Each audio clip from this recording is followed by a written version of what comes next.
Next है chapter number 2। Chapter number 2 deal करता है nature of limited liability partnership से, किस तरीके का नेचर होगा। सेकंड चैप्टर का फर्स्ट सेक्शन यानी सेक्शन 3 है। सेक्शन 3 डील करता है limited liability partnership to be body corporate. यहाँ ये क्या कहते हैं सबसेक्शन 1 में, a limited liability partnership is a body corporate formed and incorporated under this act and is a legal entity separate from that of its partner। ये कहते हैं limited liability partnership जो है वो एक बॉडी कॉरपोरेट है जो कि इस एक्ट में यानी लिमिटेड लाइबिलिटी पार्टनरशिप एक्ट में फॉर्म या इनकॉर्पोरेट हुई है और एक लीगल एंटिटी है जो उसके पार्टनर से सेपरेट है। नेक्स्ट सबसेक्शन 2 में कहते हैं अ limited liability partnership shall have perpetual succession. Next है सेक्शन 3 सबसेक्शन 2, ये कहते हैं limited liability partnership shall have perpetual succession. तो ये जो सबसेक्शन 2 है ये इंपॉर्टेंट है, क्वेश्चन यहाँ से फॉर्म हो सकता है कि लिमिटेड लाइबिलिटी पार्टनरशिप का नेचर किस तरीके का है, तो यहाँ पे परपेचुअल सक्सेशन है। ठीक है, नेक्स्ट है सेक्शन 3 सबसेक्शन 3, ये कहते हैं any change in the partner of limited liability partnership shall not affect the existence right और liabilities of limited liability partnership. अगर पार्टनर्स में कोई चेंज होता है, कोई जा रहा है या कोई आ रहा है, तो इससे लिमिटेड लाइबिलिटी पार्टनरशिप की एग्जिस्टेंस राइट और लाइबिलिटीज़ में कोई फ़र्क नहीं पड़ेगा। नेक्स्ट है सेक्शन नंबर 4 जो कि डील करता है non applicability of Indian Partnership Act 1932। यहाँ कहते हैं save as otherwise provided the provision of Indian Partnership Act 1932 shall not apply to limited liability partnership.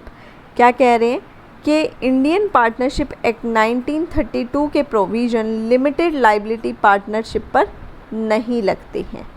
Next है सेक्शन 5 जो कि डील करता है पार्टनर्स से। यहाँ ये कहते हैं एनी इंडिविजुअल और बॉडी कॉरपोरेट में be a partner in limited liability partnership provided that an individual shall not be capable of becoming partner of limited liability partnership if he has been found to be unsound mind by a court of competent jurisdiction and the finding is in force, he is an undischarged insolvent or he has applied to be adjudicated as an insolvent and his application is pending। क्या कह रहे हैं, कोई भी individual या कोई भी body corporate limited liability partnership की पार्टनर हो सकती है, पर कोई भी पर्सन अनसाउंड माइंड नहीं डिक्लेयर किया जाना चाहिए। कोर्ट ने किसी को अनसाउंड माइंड डिक्लेयर ना किया हो और अगर डिक्लेयर किया है तो वो इन्फोर्स में ना हो। दूसरा, अगर उसे अनडिस्चार्ज इंसॉल्वेंट डिक्लेयर कर दिया है तो वो भी पार्टनर नहीं हो सकता। और अगर किसी ने अप्लाई भी किया हुआ है कि इसे इंसॉल्वेंट डिक्लेयर करना है और अभी उसकी एप्लीकेशन पेंडिंग है, तब भी उस पर्सन को एज अ पार्टनर अपॉइंट नहीं किया जाएगा, तब भी वो पर्सन लिमिटेड लाइबिलिटी पार्टनरशिप का पार्टनर नहीं हो सकता। उसके बाद नेक्स्ट सेक्शन है सेक्शन 6 जो कि डील करता है मिनिमम नंबर ऑफ पार्टनर से। यहाँ ये सबसेक्शन 1 में कहते हैं every limited liability partnership shall have at least 2 partners. Minimum कितने पार्टनर्स चाहिए? 2।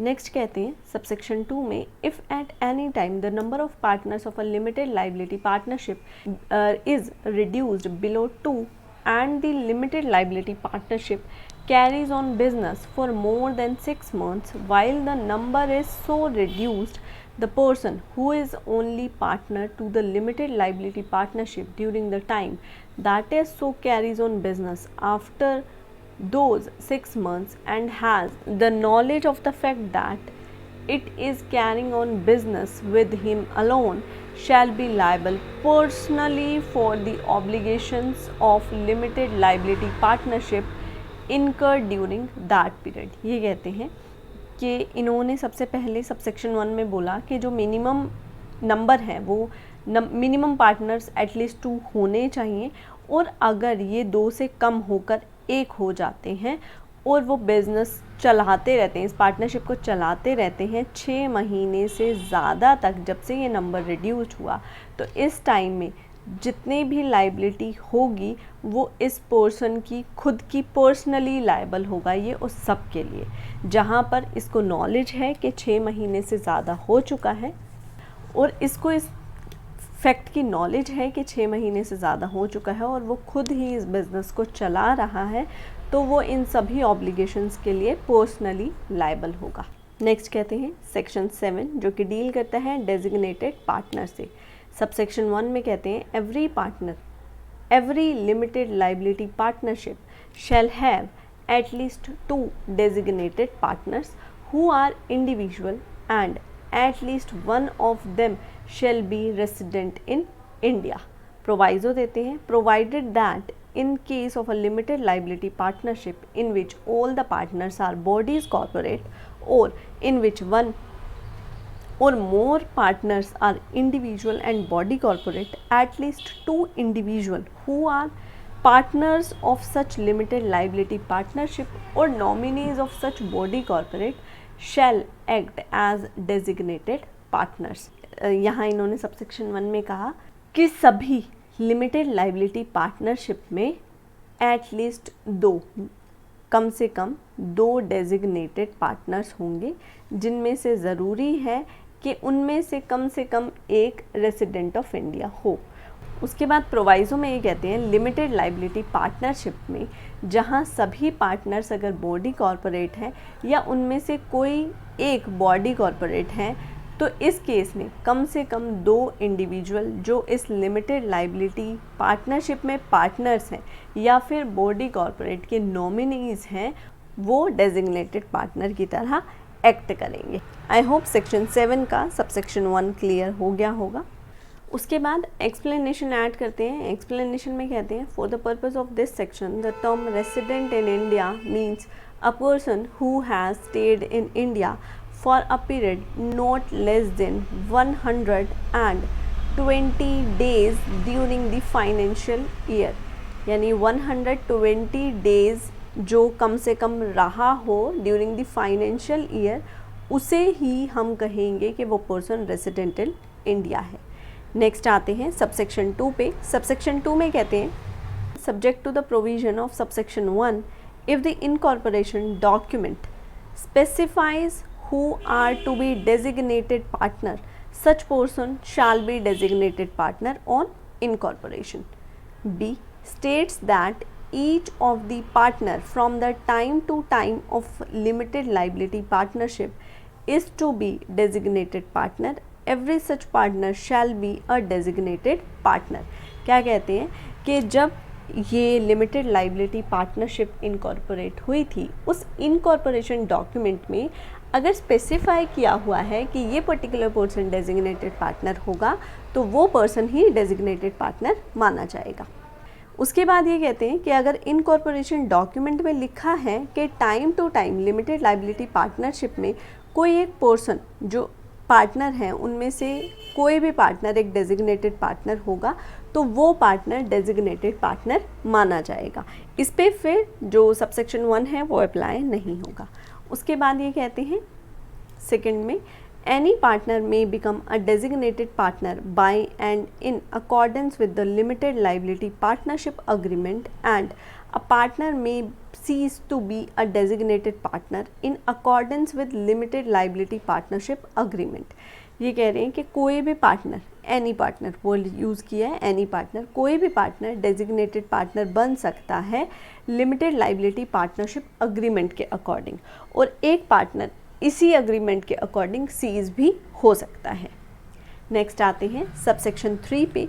सबसेक्शन 3 में ये कहते हैं an individual shall not become a designated partner in any limited liability partnership unless he has given his prior consent to act as such to the limited liability partnership in such form and manner as may be prescribed। ये कहते हैं यहाँ पे कि कोई भी individual limited liability partnership में तब तक मेंबर डेजिग्नेटेड पार्टनर नहीं बनना चाहिए जब तक कि उसकी प्रायर कंसेंट ना ले ली जाए उस एक्ट को करने के लिए। उसके बाद सबसेक्शन 4 में कहते हैं every limited liability partnership shall file with the registrar the particulars of every individual who has given his consent to act as designated partner in such form and manner as may be prescribed within 30 days of his appointment. यहाँ ये subsection 4 में कहते हैं कि सभी limited liability partnership को अगर किसी पर्सन ने कंसेंट दे दिया है कि वो डेजिग्नेटेड पार्टनर बनना चाहता है, तो लिमिटेड लाइबिलिटी पार्टनरशिप क्या करेगी, फाइल करेगी रजिस्ट्रार के पास उसके पर्टिकुलर्स। कब से फाइल करेगी, जिस दिन उसे अपॉइंट किया गया वहाँ से विद इन 30 डेज़ में। ठीक है, तो जहाँ पे भी टाइम आता है उसको नोट कर लीजिए, ये इम्पॉर्टेंट है। नेक्स्ट आ जाते हैं सबसेक्शन 5 पे। यहाँ कहते हैं an individual eligible to be a designated partner shall satisfy such condition and requirements as may be prescribed. जो भी कंडीशन और रिक्वायरमेंट है वो उस डेजिग्नेटेड पार्टनर को फुलफिल करनी होंगी। Subsection 6, every designated partner of a limited liability partnership shall obtain a designated partner identification number from the central government, and the provision of section 153 to 159 of the Companies Act 2013 shall apply mutatis mutandis for the said purpose। ये कह रहे हैं कि जो भी partner designated partner बनेगा limited liability partnership में, उसे सेंट्रल गवर्नमेंट से एक डेजिग्नेटेड पार्टनर आइडेंटिफिकेशन नंबर लेना होगा, जो कि कंपनीज एक्ट के सेक्शन 153 से 159 में बताया गया है, और उस पर ये सेक्शंस अप्लाई होंगे। यहाँ सेक्शन 7 कंप्लीट होता है। नेक्स्ट स्टार्ट करते हैं सेक्शन नंबर 8, जो कि डील करता है लाइबिलिटीज़ ऑफ डेजिग्नेटेड पार्टनर्स से। क्या लाइबिलिटीज़ होंगी इस डेजिग्नेटेड पार्टनर्स की?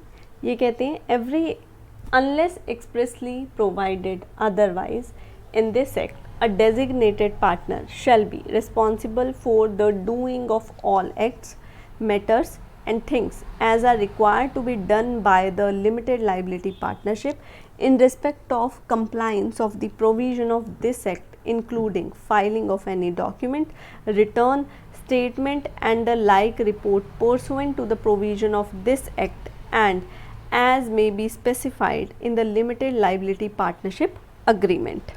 यहाँ ये कहते हैं कि जो डेजिग्नेटेड पार्टनर होगा वो रिस्पॉन्सिबल होगा सभी एक्ट्स, मैटर्स और थिंग्स के लिए जो कि लिमिटेड लाइबिलिटी पार्टनरशिप को करने चाहिए इस एक्ट के अकॉर्डिंग, और साथ ही ये डेजिग्नेटेड पार्टनर के इन लाइबिलिटीज़ में इंक्लूड होगा कि इन्हें कोई डॉक्यूमेंट फाइल करना है, कोई रिटर्न फाइल करनी है, कोई स्टेटमेंट है, या फिर इस एक्ट के डिफरेंट प्रोविजंस के अकॉर्डिंग जो भी एक्ट उसे असाइन किया गया है वो सभी। बी में कहते हैं liable to all penalties imposed on limited liability partnership for any contravention of those provisions. अगर ये उन प्रोविजंस को फुलफिल नहीं करता है तो ये उन सभी पेनल्टीज़ के लिए भी लायबल होगा जो कि उन प्रोविजंस में दिए गए हैं, या फिर जो कि एक लिमिटेड लाइबिलिटी पार्टनरशिप पर इम्पोज होंगी, वो उन सभी पेनल्टीज़ के लिए लायबल होगा डेजिग्नेटेड पार्टनर।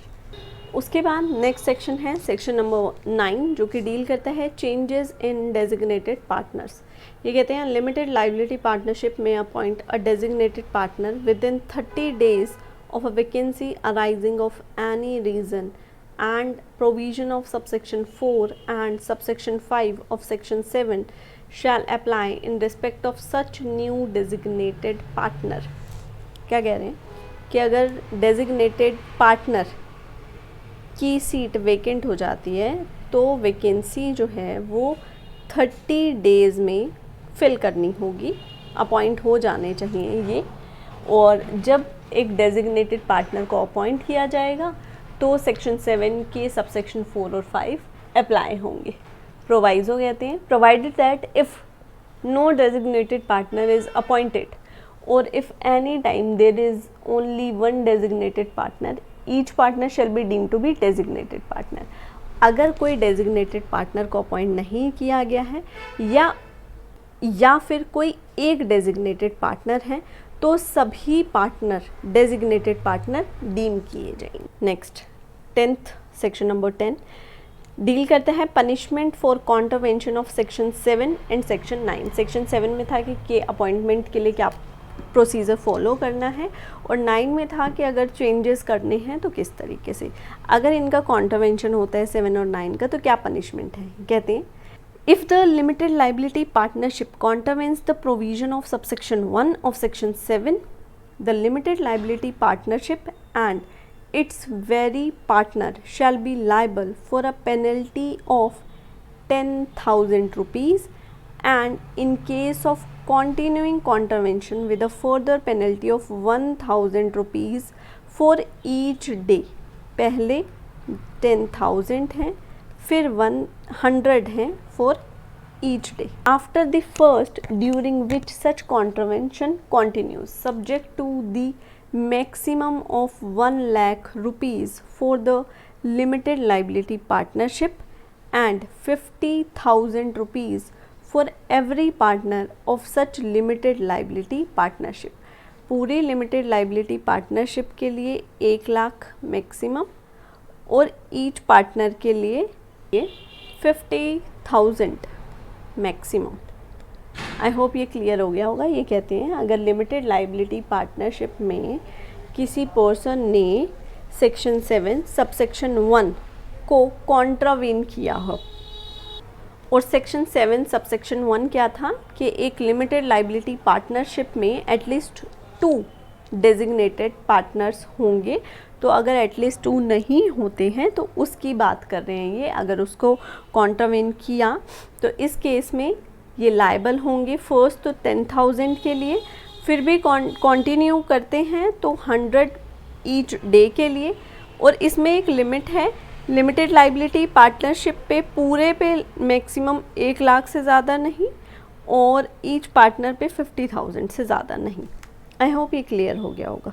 उसके बाद सबसेक्शन 2 में कहते हैं if the limited liability partnership contravenes the provision of subsection 4 of section 7, such limited liability partnership and its every designated partner shall be liable to a penalty of 5,000 rupees, and in case of continuous contravention with a further penalty of 100 rupees each day after the first, during which such contravention continues, subject to a maximum of 50,000 rupees for limited liability partnership and 25,000 for each designated partner।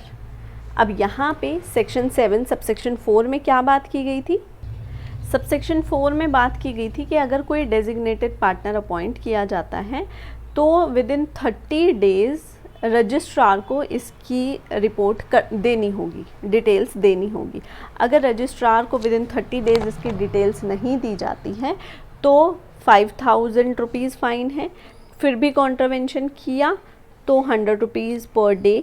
Limited liability partnership maximum 50,000 के लिए liable होगी, और designated partner maximum 25,000 के लिए liable होंगी।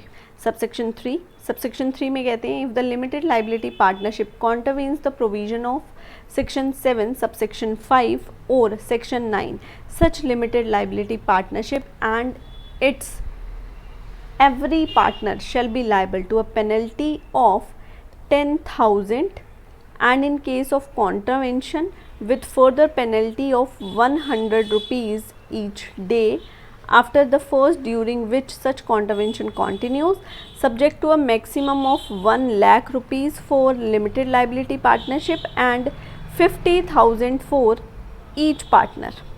यहाँ section 7 subsection 5 में था कि जो भी टर्म्स एंड कंडीशन है उसे डेजिग्नेटेड पार्टनर को फुलफ़िल करना होगा, और सेक्शन 9 में था कि अगर कोई वैकेंसी है तो वो वैकेंसी विद इन 30 डेज़ में फिल हो जानी चाहिए। तो इस केस में कहते हैं अगर ऐसा नहीं करती हैं तो ये 10,000 के लिए लायबल होंगे, फिर भी कॉन्ट्रावेंशन करते हैं तो 100 पर डे के लिए लायबल होंगे। Limited liability partnership maximum 1 lakh के लिए लायबल होगी, और ईच पार्टनर मैक्सिमम 50,000 के लिए लायबल होंगे। तो यहाँ पे जो भी पेनल्टीज़ हैं जिस भी प्रोविज़न में, ये हमें ध्यान में रखनी है। यहाँ कंप्लीट होता है चैप्टर 2।